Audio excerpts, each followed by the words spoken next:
uncovering Switzerland's Ghost of Molls, the enigma of Loyon. What makes a legend take root? Is it a single sighting, a fleeting moment of fear, or a story whispered between friends that refuses to die? In the case of Loyon, the Ghost of Molls, it was all of these things. A myth that took hold in a quiet Swiss village and became something far greater than the sum of its sightings.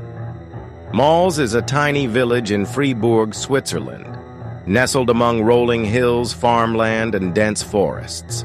The kind of place where time moves slowly and everyone knows each other's name. But not far from its peaceful center lies a forest, thick, evergreen, and ominous. If you've ever wandered into such a place, you know how quickly the world outside disappears. The light filters strangely through the trees, footsteps are muffled by pine needles, and an eerie stillness settles over everything. In a forest like this, it's easy for the mind to play tricks. But what if the fear wasn't imagined? What if something or someone was really watching? For years, the people of Molls spoke of a figure who wandered the woods. Tall, silent, and imposing, he was always clad in military gear, a heavy camouflage cloak draping over his body, and an antique gas mask obscuring his face. He moved deliberately, never speaking, never running, simply appearing and disappearing among the trees. At first, it seemed like nothing more than a ghost story. But as the sightings increased, so did the fear. Children were warned to stay away from the forest, and some villagers stopped venturing there altogether. The mysterious figure became known as Loyon, though the origins of the name remain uncertain. Some speculated it meant the loon, while others believed it translated to the lion or the warrior. Whatever its meaning, it was clear that Loyon had become something more than a man. He had become a legend. Theories ran wild. Some claimed he was a hermit, living off the land, unwilling to engage with the outside world. Others whispered that he was a soldier suffering from a terrible skin condition, forced to hide his disfigurement beneath the mask.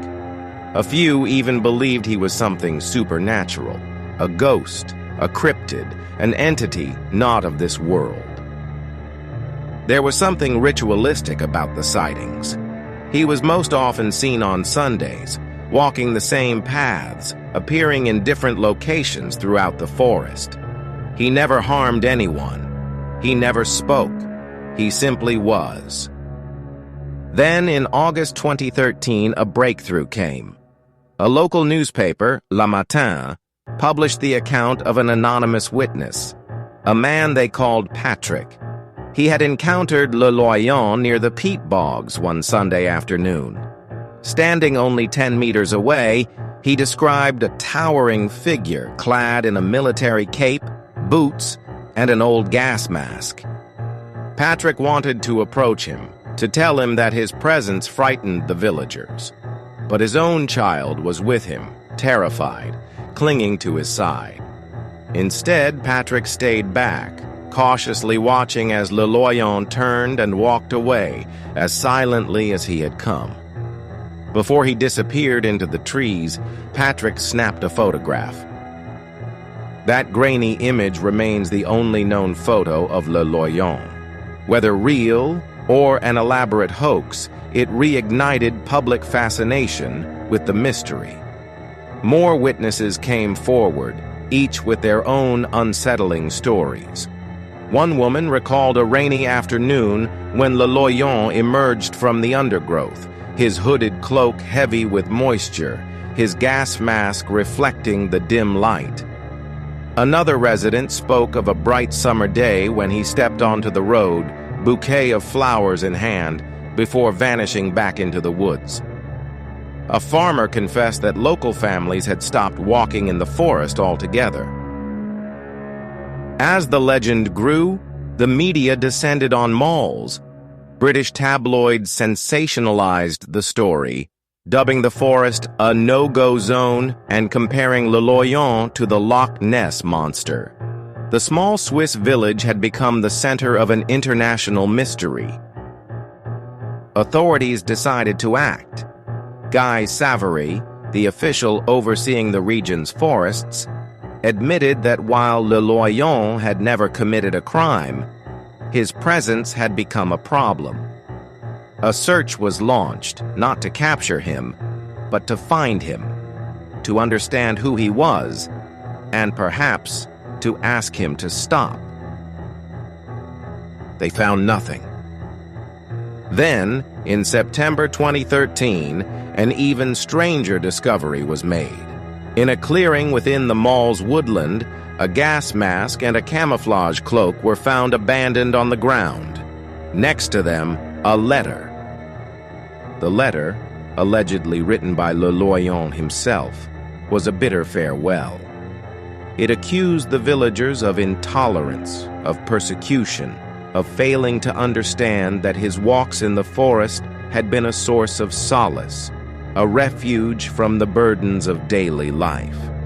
It was a scathing critique of society, condemning those who feared him while ignoring greater horrors. "The ghost disappears," it read. "The risk of a witch hunt is too great. He will return to haunt the narrow minds of your kind, for in the end, a ghost never truly dies." Some believed it was a suicide note, but there was no body, only clothing and words. Perhaps Loyon had simply cast off his persona, choosing to retreat into obscurity rather than face relentless scrutiny. His letter contained one particularly curious reference. He mentioned Leopold von Sacher-Masoch, the Austrian writer whose works explored themes of submission, power, and secrecy.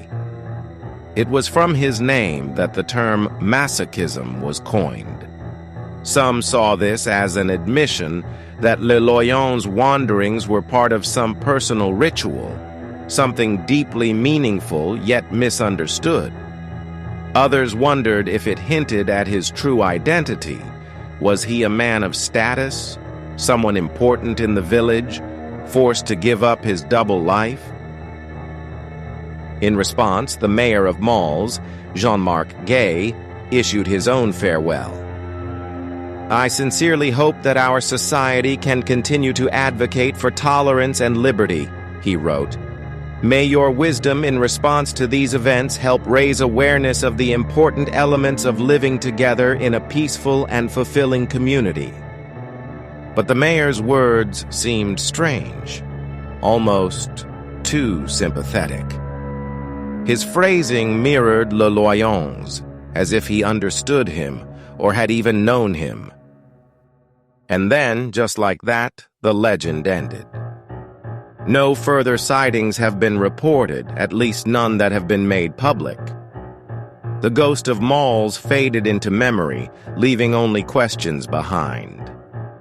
Was Loyon real? Or was he a creation of rumor, a specter born from the fears of a small town? Could it be that the village council fabricated his death to put an end to the hysteria? If so, it worked. The story all but disappeared, swallowed back into the silent woods. But myths rarely die. Even today, if you search for Loyon, you'll find artwork, fan theories, and speculation. Many have come to see him not as a menace, but as a misunderstood soul, an outsider who found peace in the solitude of the trees. What do you think? Was he a ghost, a hermit, a prankster, or something else entirely? Let me know your theories in the comments. And if you enjoyed this video, make sure to like, subscribe, and check out other strange and mysterious stories on the channel. That said, thank you and see you next time.